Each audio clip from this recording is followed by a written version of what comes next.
Hello, my name is Ismail Blushi and I'm a third year PhD student at Queen's University Belfast. I have just finished collecting my data and I'm currently conducting an early analysis, so the results that I will be discussing here will reflect that. My research is a qualitative study that explores the potential of transformative learning in international programs and experiences offered in higher education. In an increasingly interconnected, globalized world, education plays a key role in preparing individuals for participation in their constantly evolving societies. As education itself is also undergoing change and becoming increasingly globalized, one of the most visible manifestations of this interconnectedness is the internationalization of higher education, which has facilitated greater student mobility. Student mobility is one of the internationalization strategies implemented in higher education to deal effectively with this social change. However, there's growing concerns about these programs and their overall implication on both students and their societies. My research aims to develop a deeper understanding of the conditions and factors which possibly influence students' experiences on an intellectual, social, professional, and emotional level. I focus on the social aspect of these experiences, highlighting the gap between the rhetoric and reality of international experiences. While I try to analyze this phenomenon using the theory of transformative learning and literature on neoliberalism in higher education. But before going further in this, I just want to talk a little bit about my own personal interest in this topic and why I chose to do my PhD on this. I believe these experiences offer anyone an opportunity to reflect on themselves, their culture, their values, beliefs, identities, worldviews, and perception of others. I experienced this myself when I went away to Malaysia to take part in a teacher's professional development program, and then also currently being a PhD student in the north of Ireland. Both experiences made me reflect greatly on my life and my beliefs, which had made me think about the potential these experiences have and how to further promote understanding among diverse groups, fight prejudice, and promote justice around the world. Um, Obviously, there's been significant research conducted on the impact of international experiences on students' cultural awareness and intercultural relations. However, there's little qualitative research on students' perspective of these experiences in relation to their own individual educational, social, political, and economic context. Also, there's growing concern over higher education institutions and how internationalization policies implemented further widen the gap of social, political, and economic equality. So I'm hoping to be able to address that through my research. Next, I'll present the questions that were used to guide this research. So the first step in my research is to understand the impact of these experiences on the participants, and then identifying the factors and conditions within themselves or the host countries or the people that they've encountered on these experiences that had an impact on them. The last stage of my research is to highlight these factors and conditions to be able to help universities and organizations improve international experiences offered in their institutions.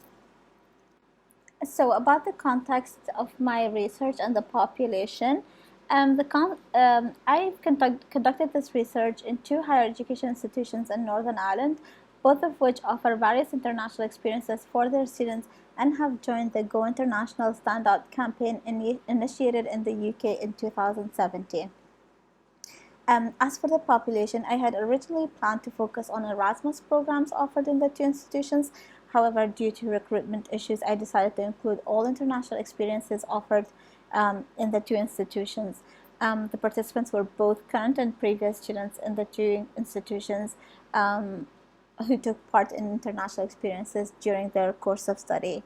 And to add another dimension to this research, I have also included study abroad administration staff just to get a taste of the tension between how these programs are offered and how they are being experienced by the students.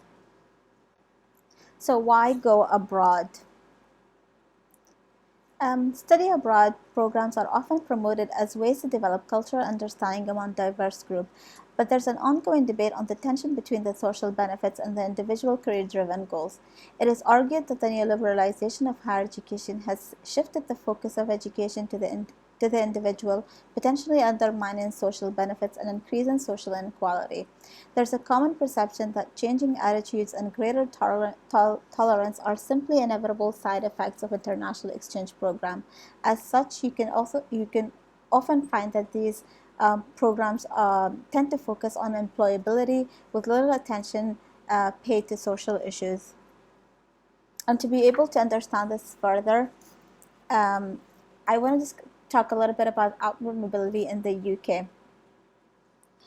So with all the discussions that are happening on outward mobility and international experiences, I decided to look into the campaign initiated by the UKI, which is titled Go Abroad, Stand Out, initiated in 2017, to understand the driving forces behind the sudden shift to outward mobility in the UK. Brooks Waters and Pimblett Wilson describe a shift in the UK's policy which now places greater emphasis on outward mobility to students through highlighting the benefits of this program to both the countries and the individuals, mainly within the frame of economic factors. While the UK is considered an attractive destination for inward mobility, the low number of UK outward mobility students compared to other European countries and globally is seen as a setback for both the students and their economy. This is also considered a disadvantage for UK students as they are not benefiting from the experiences and the skills associated with these programs. The other reason why outward mobility is becoming such a huge thing in the UK is it also aligns with the UK's commitment to the European higher education area's target of a 20% increase in the number of mobile students and staff by 2020. Understanding this and exploring this is very important for my research to be able to fully analyze and understand why these programs are being offered and how they're being offered and how they impact the students.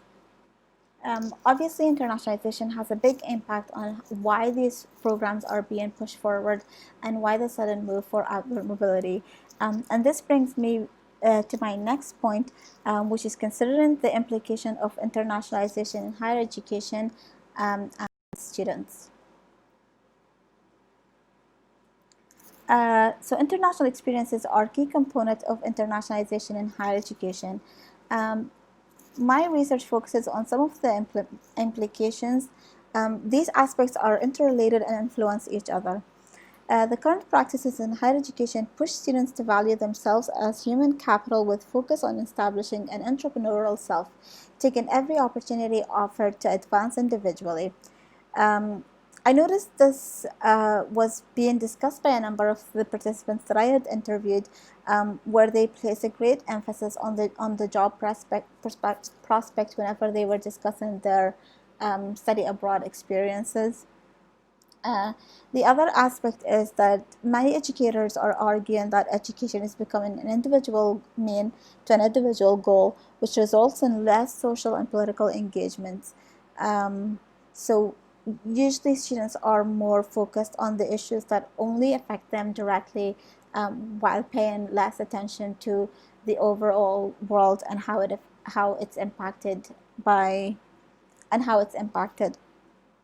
This was also highlighted by growing concerns by the European Student Union, which stressed the importance of higher education and how education should be directed towards improving the lives of others and closing the inequality gap, which is believed to not get there at this point.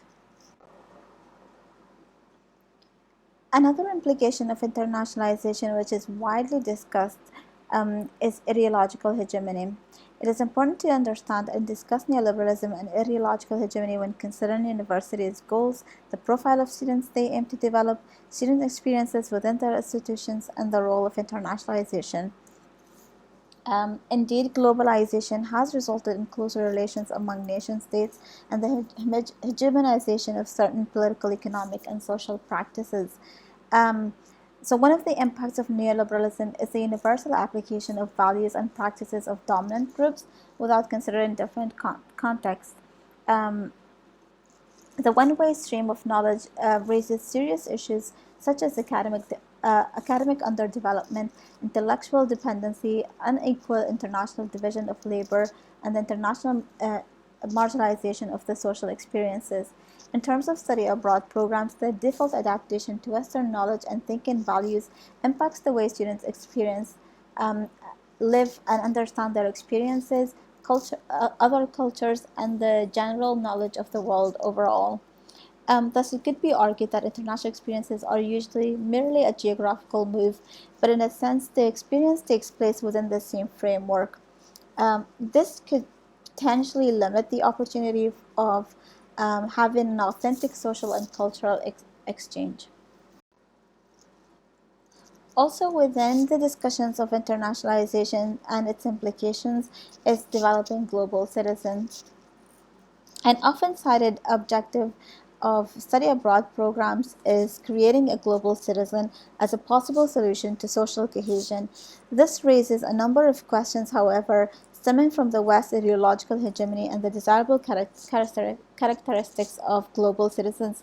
Buseo 2018 suggests developing transformative global citizens rather than mere global citizens. In the wake of nationalism, greater division among cultural and religious groups, and accelerating inequality, higher education has an obligation that goes beyond development skills for the job market.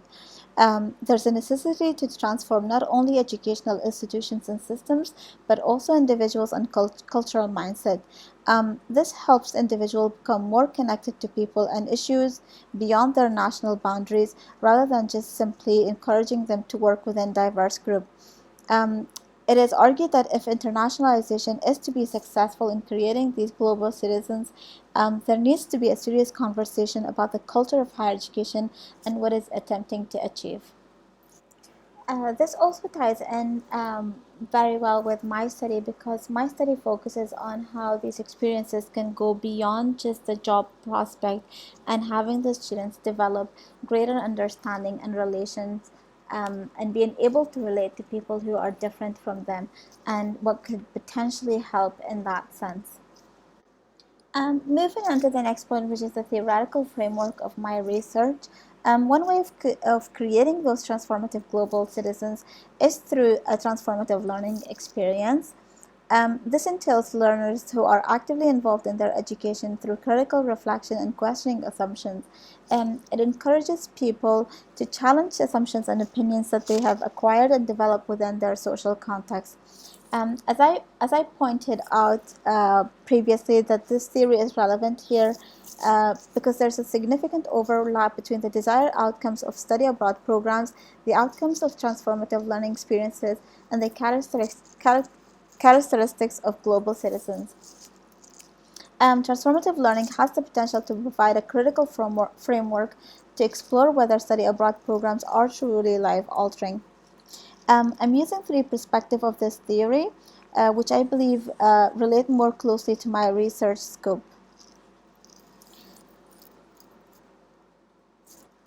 The core of transformative learning is creating a fundamental change in perspectives or frames of reference.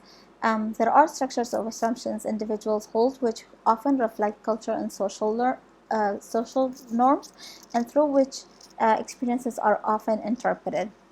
In the psychoanalytical part, it focuses on the development of social consciousness through developing a relationship between the self and one's unconscious self. It is a long process of reflecting of what makes up one's identity, and the belief is that it is important for individuals to become aware of these unconscious drives and develop an understanding of how these drives influence and control their behavior and thinking. The last perspective is the emancipatory perspective, which is elicited from Paulo Freire's work, and it aims to foster critical consciousness through education for political liberation and freedom from oppression. To help you have a better understanding of of transformative learning theory, here are the three perspectives and how they are interconnected, and the results of how an individual could potentially come out if they were to have a transformative experience. Just for the sake of time, I'm going to move on to the next slide. Um, To collect data for my research, I had conducted semi-structured interviews with the participants. These interviews lasted about an hour. Once the interviews were completed, I had emailed and invited 3 to 4 students to join a photo elicitation group discussion where they all presented photos from their experiences, and they generally had the opportunity to reflect and discuss more of their experiences with other participants. This ultimately helped me understand the different conditions and factors within the experiences that could have potentially had an impact on them. I have also conducted structured interviews with the administration staff in the 2 higher education institutions to be able to highlight the differences, the rhetorics and realities of these experiences. As I explained earlier, I had just finished collecting my data and I'm still in the process of analyzing them, but I would like to share some of the most common themes or things that the participant had talked about. So some of the reported impacts were that a number of students said that they had decided to learn another language because going abroad and seeing how not only they were bilingual, but they were also doing their studies in a foreign language made them consider doing something similar, something that they haven't thought about until they went abroad and saw people doing it, and then also not being able to use the host country's language and not being able to fully integrate with them because of that language barrier made them think about more about trying to learn a different language. The other thing that they reported was a number of students reported that they felt more sympathetic towards international students, and just being or experiencing and being in the same situation as them made them kind of understand them more. And a couple of them had reported that they even tried to reach out to those international students and speak to them more, just to give them the opportunity to interact with local people. Some of them had reported a shift in their behaviors and beliefs. I'm still analyzing that, so I don't want to emphasize that point too much. And there was generally a bigger desire to go abroad to work or experience more cultures, um, and and some of them reported that they became more interested in politics, albeit not as strongly as the host country, but it just like being abroad and seeing that other students had that understanding made them think, well, maybe we need to take a step back and understand our politics as well to be able to contribute to it. Um, in terms of possible factors that promoted this change, and again, this is not final and I haven't conducted a full analysis of it, but a lot of them said that being in the classroom and the relationship with the lectures and the classroom settings had an impact on how they viewed their studies, and not only focusing on their course, but then having having their studies in a multidisciplinary manner also had an impact on how they understood their courses on a deeper level. Interaction with diverse groups, because a lot of them had reported that they stay within their own groups, and people from Northern Ireland. The possible factors that could potentially restrict transformative learning was they weren't able to transfer or practice what they had learned in their experiences at home, and they also had difficulties sharing their experiences with their family and friends. Um, uh, the other factor is that a lot of them came back home and then stayed within their own groups and then tried to implement any of the skills or any of the things that they have learned abroad to their current life. So that's one of the things that kind of stopped them from continuing that cycle. Every study has its limitation, and mine also had some limitations in terms of time restrictions. We weren't able to have much time with the students. Conducting group discussions, I was only able to conduct one discussion group. And then also recruiting the students was very hard because they weren't willing to participate in the program. And obviously the COVID-19 pandemic had an impact on continuing the group discussions. So that's all for me. Thank you so much for listening, and I hope you enjoyed it. If you have any questions, please reach out to me. I'll be more than happy to reply to you. Thanks.